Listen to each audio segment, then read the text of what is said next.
Hello everybody, my name is Daniel Jones. I am the lead educator and headmaster for Magic School 2012, and I am here to present to you today another lesson brought to you by yours truly and Magic School 2012. Today we are going to be discussing lesson number 1 for Magical History 1 class. Now, in Magical History 1 class, we are going to be going over, the first book we're going to be going over is going to be Druid Magic from the Age of Arthur. The title, The Lost Books of Merlin. That's Merlin, M-E-R-L-Y-N. By Douglas Monroe, D-O-U-G-L-A-S-M-O-N-R-O-E. This is going to be a course-required book, so you guys are going to need to go ahead and pick up a copy of this as soon as possible, okay? Now, what we're going to be doing today is we're going to go ahead and go over Part 1 and Part 2 of the prologue of The Lost Books of Merlin, and then I will explain to everybody what's going to be required for homework. Now, just a second.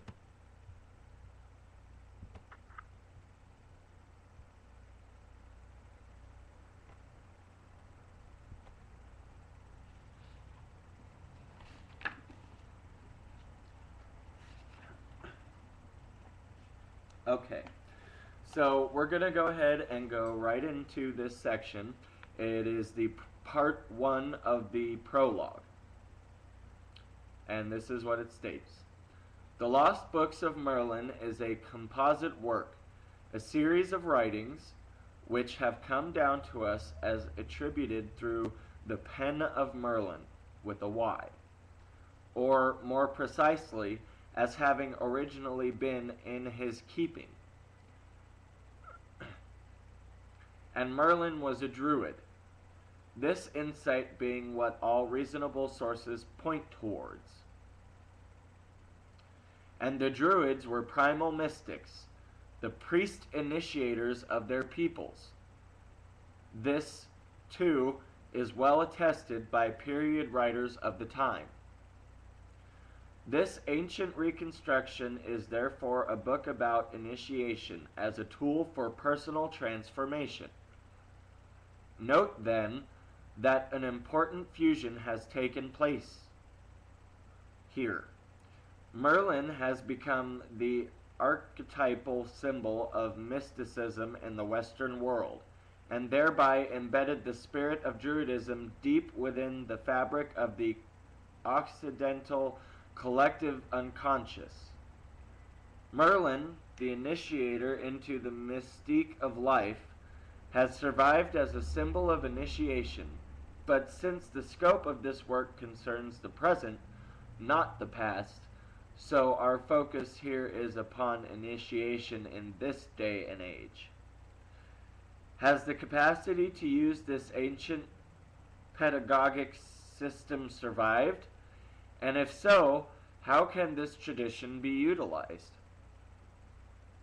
Before tackling these important questions, perhaps a word need be said concerning the basic implication of the term initiation.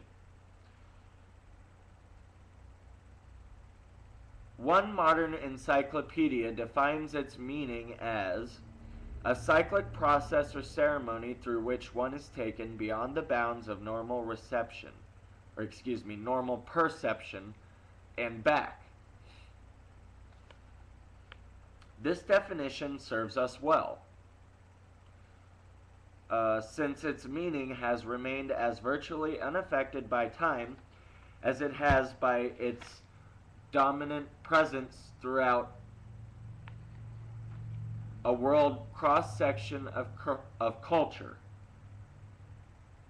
Initiation is initiation, the culmination of an archetypal vision quest beyond the perceptual confines of the normal world. And, more often than not, it is a guided journey, one which imparts a mystic lesson which is then brought back to the world of men for its betterment. And how is this magical journey towards initiation begun?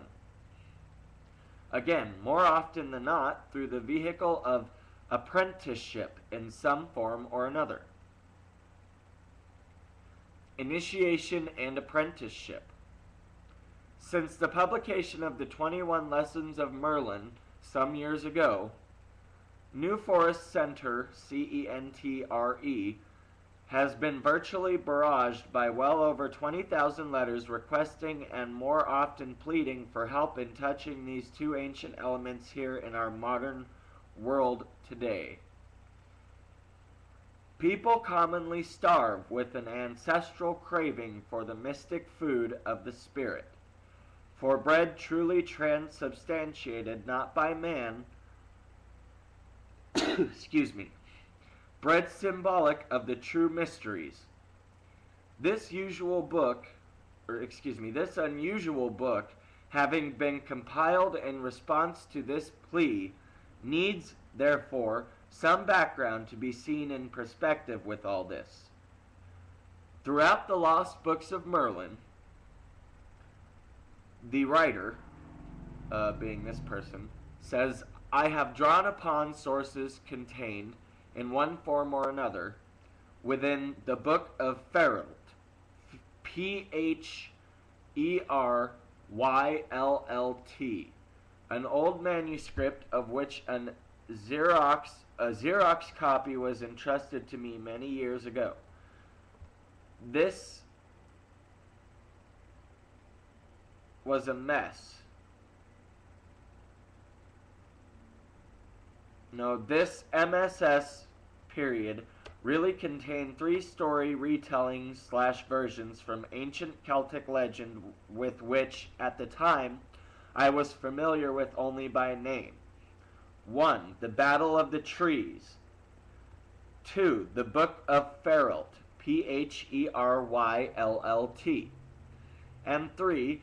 The Gorkon of Maeldru. Gorkon being G-O-R-C-H-A-N, and Maeldru is spelled M-A-E-L-D-R-E-W. I will make sure to spell for you guys the slightly odder words that are placed in this book, because some of them have really weird spelling, and I know how that is, and just in case you want to go back and Google anything and blah blah blah, you are more than welcome to. So,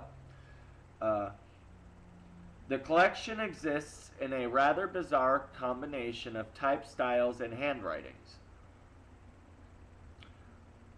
The author has come to believe through many years of studying this script that the original title of the manuscript was probably The Body of the Dragon, a book in 3 sectional parts bound together.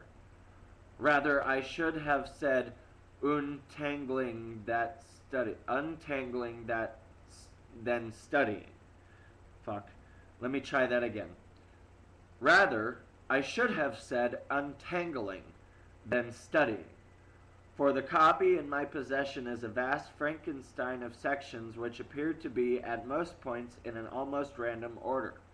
But through what I will venture to call study, I have succeeded in sorting the total information into piles of a kind, and these piles correspond to the story titles previously given.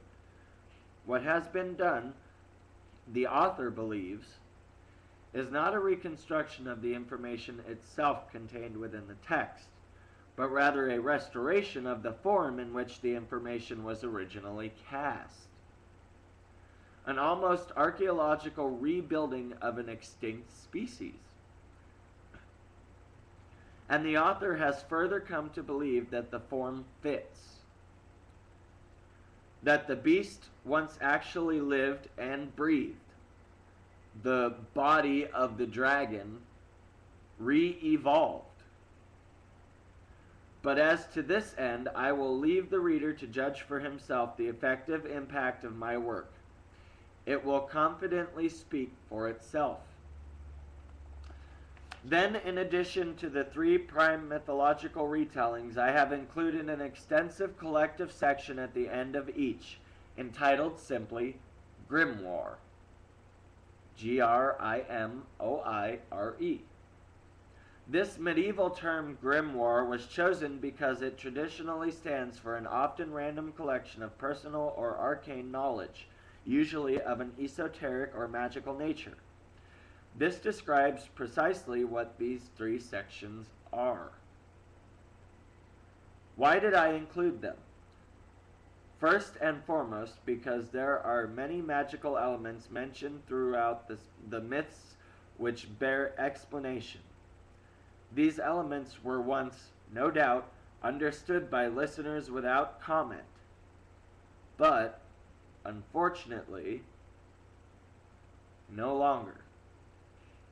Second, due to the immense volume of mail we have received requesting additional ritual material. And so, the volumes I possess being rich in such, I have edited portions of them that seem useful and yet neither harmful nor sacrilegious to release. Said material has been categorized, roughly, on the basis of type and effect. Those magical informations which seem similar in one way or another, or bear relationship to the story elements they follow.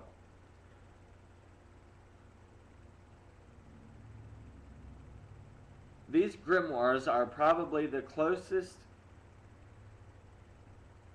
a reader will ever come to viewing a magician's personal archives, or his book of shadows. Knowledge specially reserved for a chosen apprentice, his successor. Such was the tradition. Let us extend this tradition into the 21st century. And here and now, let us tackle a question which has become, for some, paramount in regards to my work, the question of authenticity.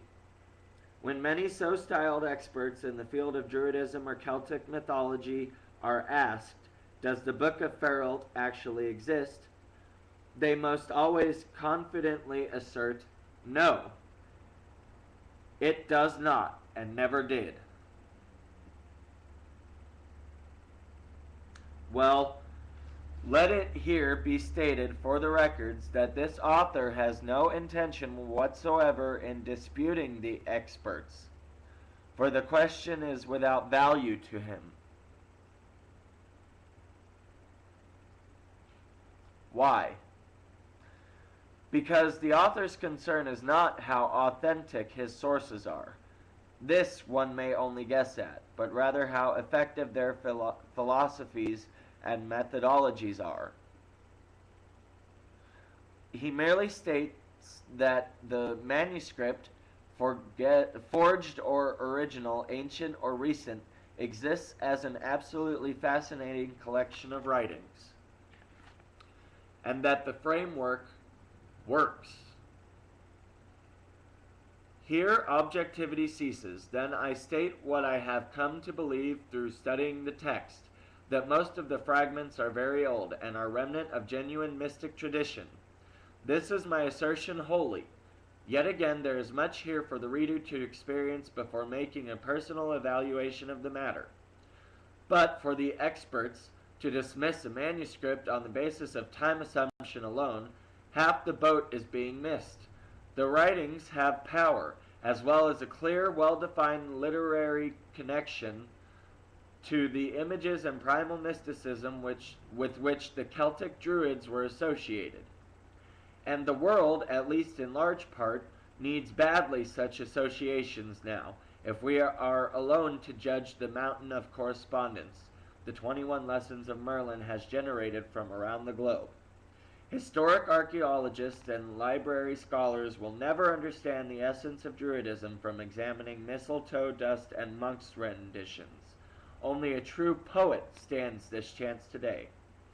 And here as well, let us tackle the second great area of insecurity readers often associate with my work: the doctrine of gender-specific magic.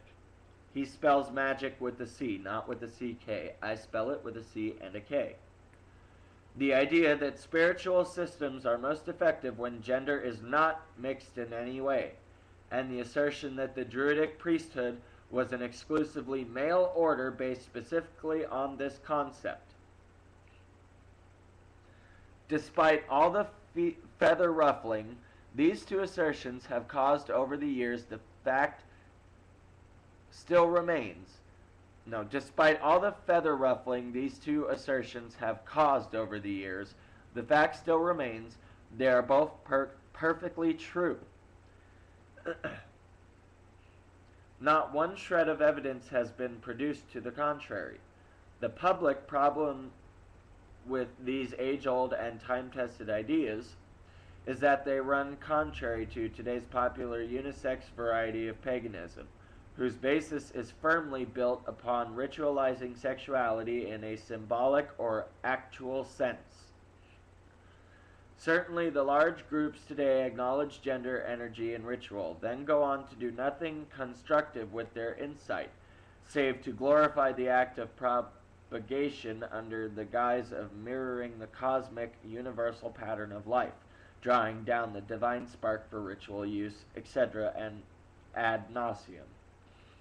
Presumably, it creates the feeling that they are already living within divine precepts. In any event, I have no intention of here restating the basis for gender-specific magic. This was thoroughly done in my last book, The 21 Lessons of Merlin.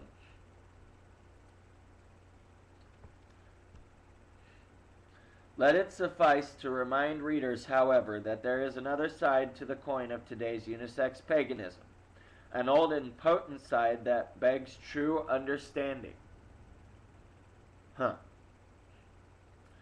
And rolling along onto the heated topic of women druids, the idea still stands as a contradiction of terms, historically and religiously.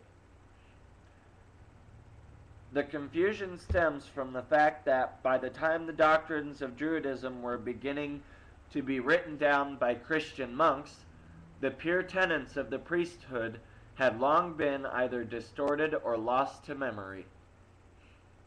The secret ideals on which the paternity was founded were completely unknown by those recording or transmitting them. The Druids no more had women in their ranks than the Catholic Church has had over the last 2,000 years, their basic roots being the same in structure.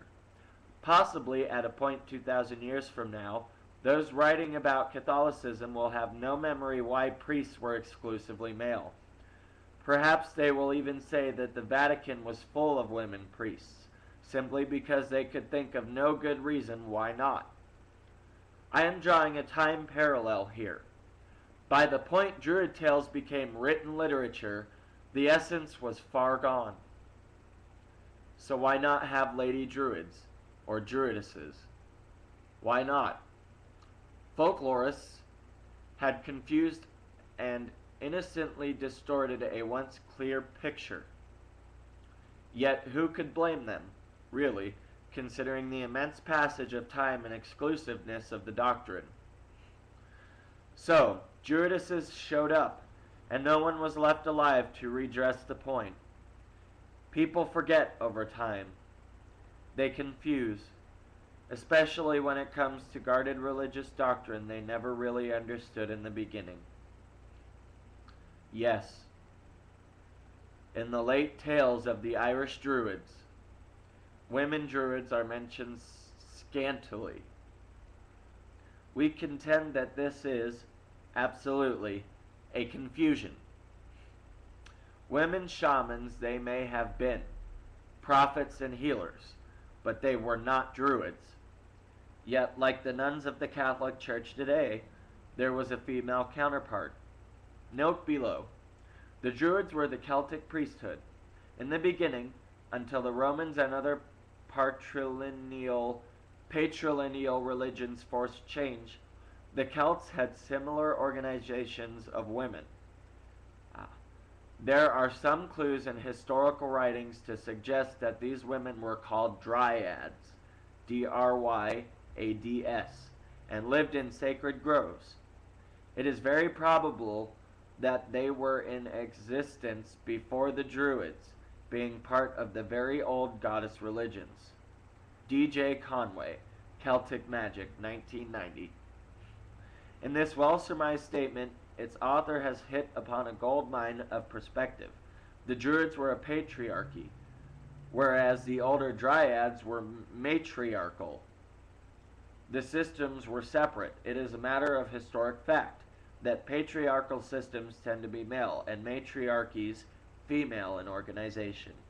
And the term dryad is correct insofar as it is mentioned throughout the pharaoh texts regarding female shamans of the period. In the Greek accounts, we find a clear linguistic distinction made between male druidae and female dryadae. Horns on the same goat, but different horns. Another common argument in support of Lady Druids is the fact that the Celtic culture was strongly structured throughout the mother's line and was famous for the license afforded its women members. Be it far from this author to dispute the facts, yet a point I make whenever possible is to mention the marked difference between the terms Celt and Druid. The Celt was a product of matriarchy, while the Druids, their priests, were equally patriarchal in structure. The two cannot be used interchangeably. Here, too, the question needs to be asked. Which Celts are we referring to? The Irish, the Pictish, the Welsh, the Gauls? All these were Celts. Traditions similar in root, very different in foliage. The strong warrior-type women who taught and bested the men in battle were continental, not British, and even less so Irish. Writers seldom deal with this marked topocultural difference. And as far as the Brythonic branch of the Celts is concerned, or the Brittonic branch of the Celts is concerned, we find little to support the type of emancipated image which would lead to women druids. The reality was more like this. The social order reflected here is a system contrived by men and supervised by the druids. To begin with, the men in Celtic society were allowed to take several wives, and each had different legal rights, and so by extension did her children. Beyond this, the chief wife and her offspring enjoyed privileges that did not extend to other members of the family. But if she produced no children, her inheritance rights might pass to the children of the subordinate wives. Furthermore, if the husband divorced his first wife, a step that could be easily accomplished by simply returning her to her family, then the question of inheritance must have taxed even the Druids' profound wisdom. Duncan Norton Taylor, The Celts, Time Life Books, 1974. Back in the ages of untarnished Druidism, women were as active in religions as men. Clearly, they had their own order, not unlike the Masons and the Order of the Eastern Star today. The two even distinguished themselves through dress. Consider Caesar's accounting of the AD 59 attack on Anglesey. Women dressed in black dashed like the Furies between the Druid ranks. This quote is often used to spin a case for female Druids. Nonsense. The women wore black, the color of the motherhood. Never was black considered a Druidic color, not even once in a single tale. The women were there in support of the mother culture, but the Druids were a patriarchy, a solar solid white priesthood. The reasons why this should have been so go back to basic energy, gender, and magic. They are solid reasons, understood by many great minds and cultures. Carl Jung, Israel Regardie, the great Oriental religions of the East. It is only here where these subtle spiritual differences in gender go untapped. Here, in a culture where men and women are the same underneath, where gender difference is not tolerated, where everything both spiritually and physically goes into the great homogeneous blender of anonymous sexuality. But let us relax, as the scope of the Lost Books of Merlin does not extend far enough into these realms to justify further discussion here. Yet its role is essential. We have restated these points strongly because, simply put, someone has to. Sometimes the truth is like a torch. The more it's shook, the more it shines.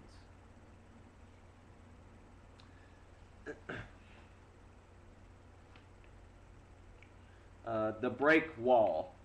Several years ago, during the summer months, a group of my junior high school students were incessantly after me to, "Mr. Monroe, come to the break wall just once with us. It's awesome, it's the greatest, it will even scare you." Well, they all knew the love I had for the mysterious, so the part "it will scare even you" worked perfectly. I went. What I found astounded me, for I learned that the boys had no idea whatsoever what they were doing there, only that there was something there that existed beyond the normal boundaries of the world, something that changed and empowered them in a mystical sense not easily talked about. Now let me explain the mechanism. The break wall itself is a long and crumbling pier extending from a nearly forgotten beach far out onto the offshore waters of Lake Erie. Way out at the furthest point, there exists a sharp 30-foot drop down to the dark and always churning waters below. This easternmost side of the pier has come to be known in local legend as the break wall. They come to jump. They come to be initiated, for this group of young men is a self-made society of sorts, a club, although they do not realize themselves as such. But nonetheless, they act out the ancient rituals with archetypal protection. To jump the break wall is an act of faith, for it can be dangerous, and a test of will. They bring others, but only those who jump belong. They consider themselves an elite group and have a well-defined sense of group pride. Whether or not I myself jumped, I will not say, only that they wanted me to. My students were testing me, and my choice has given me pause ever since. There was definitely something unnerving about standing on the brink of that wall, on the brink of their world, and contemplating a jump, something otherworldly. The plunge was far, the water was dark, but the re-emerged triumphal. All the elements of the old initiations were there, and then I asked one of the boys to describe the experience. He said, "I am always scared, but I make myself because I feel different afterwards. I feel powerful, like no one can beat me, like a different person for a while, special, like I can do something no one else can." And there's a little symbol of an N with a leaf. I don't know if you can see that very clearly, but there you go. And there it was, the initiation, the timeless formulae to experience rebirth within the group. The initiate overcame fear, the other world awe, the first step. Next, the blind leap of faith down into the abyss, the darkness, the underworld. Finally, the upward reemergence back into the world of light, empowered and now a privileged being. The formulae was indeed there. These youths, living in this technic age, were devoid of initiation, the traditional responsibility of the elders, but there were no elders who remembered. Each boy had an inborn longing to touch that mystery of life which they felt instinctively, and so they found the break wall and used it. They initiated themselves. Orpheus would have understood it all, and so would Merlin. And so, here, we return to Merlin as the great mystical initiator of the West, and to Arthur, his most fabled apprentice. It is not our intention here to debate historic reality. That is not a spiritual battle, but a scholastic one. Scholars always make the worst mistakes. Only a poet can read between the worlds. Merlin and Arthur live on as a supreme archetype, as a union between spiritual mystery and the world of man. Arthur the man is really us. Merlin the initiator is what we dream. A truth any child knows deep within, which far surpasses the one-dimensional facts of a scholar. And does this child still sleep within us? A question this book will seek to uncover. And know as from the very start, or know also from the very start, that this work is intended as a teaching tool for both the initiator and his apprentice. That is, if there really exists a clear distinction between the two. The teacher, through teaching, is always taught, and hereby becomes, again, the student. Such is the cycle, so much as the process be devoid of ego. The lost books of Merlin thus stand before us as a specialized grimoire of knowledge, a tool of initiation, and a most unusual one. It is not meant to be examined in parts. The individual stories or grimoires have little more significance than a single lone puzzle part. How easily can one judge a finished puzzle picture from but a single piece? Only together, as a whole, do the parts make any real sense, when then viewed as a unified picture from a distance. But finally, it must be disclosed that this book's insights and wisdoms were also gleaned, in part, as a result of a unique and bizarre series of experiences which clearly extended on multiple levels beyond the normal range of everyday reality. Much later, I was to learn that modern psychic researchers called such experiences time slips and had cataloged hundreds. Yet, when one is in the throes of such forces, explanations and numbers mean little. Whatever the mechanism, back in 1981, during a handful of brief yet dramatic days, time was transcended.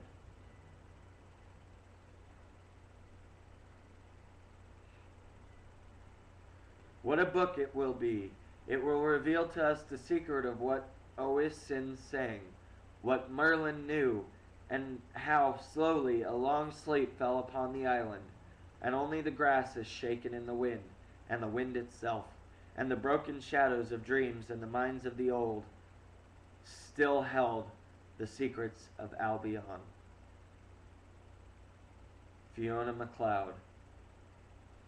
Okay, so I'm not going to read part 2 because we are already at a little over half an hour, but I will read part 2. Actually, you know what? No, I'll go ahead and read it now. I'll be quick. So, prologue, part 2. The year was 1981, and the author was just finishing a graduate degree from the Crane School of Music in upstate New York. It was early summer. As he began to seriously examine his career prospects for the future, he was suddenly set upon by a great sea of uncertainty, and he began to think. Something was wrong. Something was going wrong with my world, with the world, something new and terrible. Throughout the ages, mankind has always been plagued with the elements of war and aggression among nations, with social unrest and condemnation, But he suddenly realized that the age in which we now live is very different. Now, for the first time in human history, mankind possesses the technology to actually destroy the earth, and the blind egotism to possess this power without fear. This one fact makes our age dramatically different. And then the second great capacity for destruction, the global disregard for the earth as a living being which sustains us. Pollution is a terrifying reality, one which is day by day killing us both physically and spiritually, but so slowly that it is going unnoticed. Out of sight is out of mind, is the way modern people inevitably view a problem. If the effects are not right there under your nose, then the problem is at a comfortable distance. Plus, the masses seem to care little, so long as their lives are not inconvenienced by the technology of destruction. We turn a tap, and seemingly clear waters is still there. We breathe in, and seemingly clear air again fills our lungs, just as it always has. We flip a switch, and electricity floods our houses to wrap us in unpolluted comfort and security. All these luxuries surround us, so where is the danger? We see no contamination. Our lives are clean. The world is okay, see? And so it remains an ideal, a concept, a faraway demon. It is hard to grasp a danger which blankets us in the only secure lifestyle we have ever known. We forget that the technology which is destroying our planet is of extremely recent origin. All within the last 100 years, a mere drop in the bucket of historic civilization. How can one live without electricity, cars, and the Boeing 747, we say? And why should we? This is the 20th century. We have earned these things. Why live in the past? We are no longer barbarians, after all. Barbarians, and what did come before this age? Lack of advanced culture, barbarianism, heathendom, savagery, we ask? How can one imagine a sane lifestyle without electricity, cars, aircraft, computer technology, or video games? Well, we say perhaps there was civilization back then, but times are better now. We have progressed, and there is no stopping progress. Progress is good. Fine, but my question was, are the few areas of true advancement in lifestyle, questionably such as medicine and transportation, worth the price of planetary destruction? The author here states, I began to read, to hear about the irreparable damage of aircraft and industry to the ozone layer. The atmospheric imbalance caused by the careless slaughter of the rainforests and their inhabitants, and the horrific industrial pollution of our water, the most rare and valuable of our planetary resources. It was clear that, for the first time in history, mankind was capable of killing the planet, and was selfishly, blindly doing so. Quite aside from debating the merits or hardships of life in ages past, it seems certain to me that the old world was naturally better off, simply because man had not yet developed the means of killing it. And are we really any better off today, physically, spiritually, ethically, more comfortable perhaps in some ways, but a quick look at the daily issue of any newspaper will quickly address this question. And what of the barbarism of the past? A glance back at the Sumerian, Egyptian, and Greek civilizations left small doubt in my mind that we had advanced precious little, if at all. And now the earth was being killed, and here was I, graduating from college. It was an unusually cool evening as I walked back into my apartment and flipped a switch. Flickering fluorescent light instantly banished the darkness.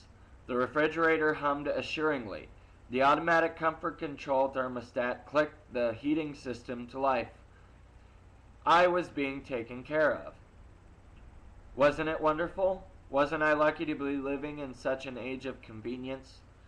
Everyone seemed to say so, and yet I was beginning to realize something different.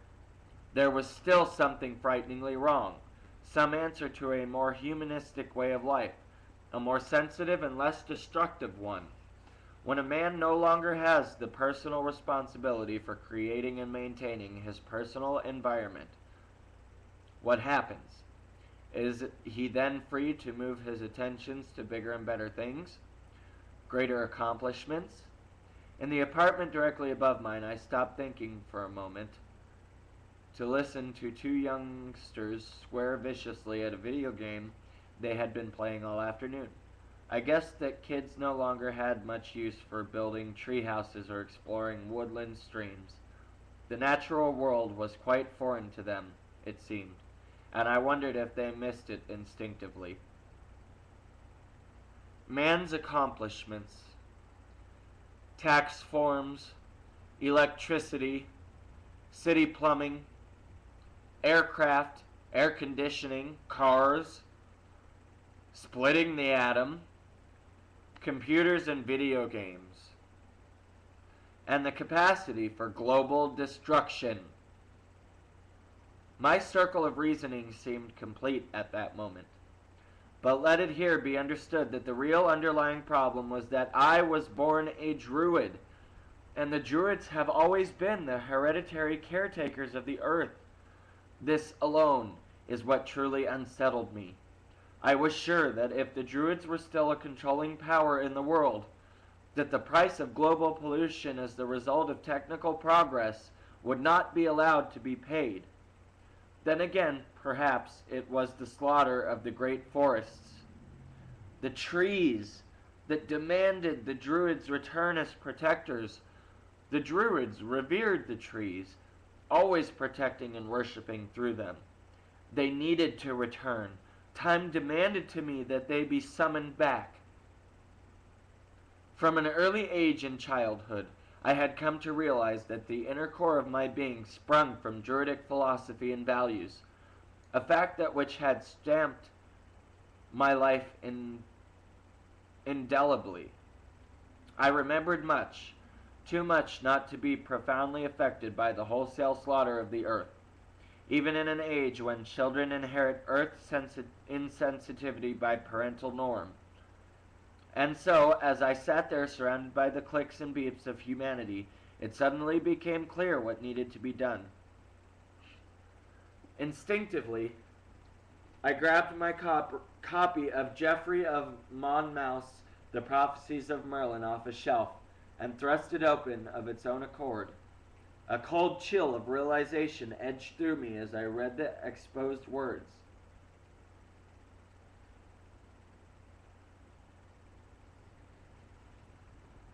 And a boar of Cornwall shall come forth, and crush their necks under his feet. But after all these ages, was the cave still there? Alright, so that concludes part 1 and part 2 of the prologue of The Lost Books of Merlin by Douglas Munro. Now, there are a couple of things that I want to go over before I conclude this lesson. First being, we are going to discuss right now the differences between the fabled Merlin with an I and the real Merlin with a Y. This Merlin. Okay, real quick. The Merlin with an I is usually the Merlin that is depicted on all these fairy tale stories and movies. He's got a wand and he's making brooms dance and blah blah blah. Quite similar to this. And he's sitting there making brooms dance and books fly in the shelves. Now, in my theory, that is entirely possible. Okay? But I do not believe that's the real Merlin. I believe that the Merlin with a Y, this ancient, mystic multi-living, multi-dimensional, magical being is the real Merlin. And I believe he powers all of us, our dreams, our belief systems. I believe he uses his magic to imbue all the rest of us with power. And he does this to try to make us realize that we need to connect back to our druidistic roots. We need to save our world. We need to stop being focused on technology, which I'm using right now to broadcast my lessons with. We need to stop being focused on fuel economy and gasoline and oil trade and wars because of presidential bullshit. And we need to start blessing the trees again and communing with the spirits of the dryads and the naiads or the druids. I don't believe that humanity as a whole was ever made to become this self-destructive. Gaia, the mother of earth, the spirit of everything around us that lives, is crying out for our protection and our help and our ability of healing. I grow plants in my home, and they sustain themselves slightly weakly because of the fact that my powers are so separated. I'm a technomancer. I'm a sorcerer. I'm not a druid. But my magic still affects them. I grow plants in my home, and they almost never see the sunlight, and they sustain. They die a little bit, but they're not completely gone. My magic is diminished, and it's the proof of my magical level, I believe.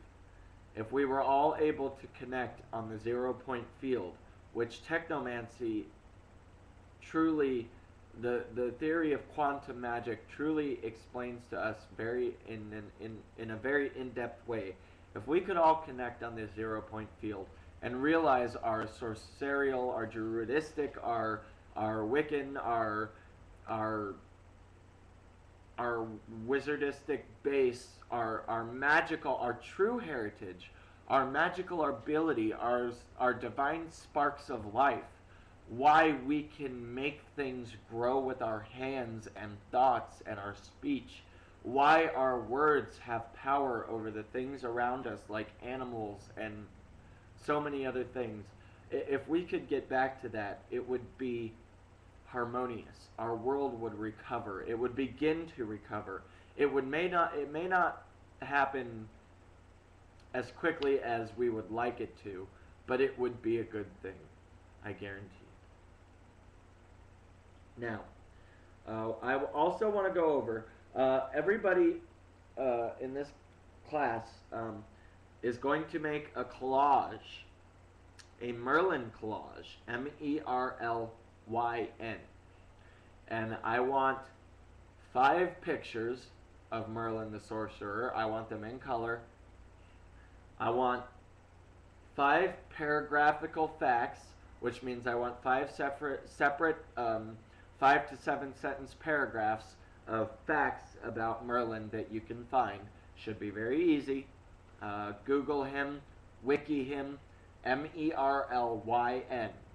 If you have to, use I, but I'm really trying to stave away from M-E-R-L-I-N as Merlin because, like I said, I believe Merlin spelled with a Y is the real character of Merlin, the real persona of Merlin, the real Merlin himself. This collage, you must take a digital photograph of, and it must be full size. I should be able to zoom in on it and see everything.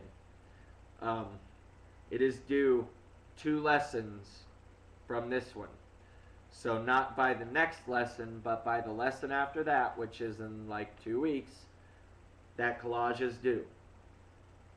Now, Also, for homework, due by next lesson, uh,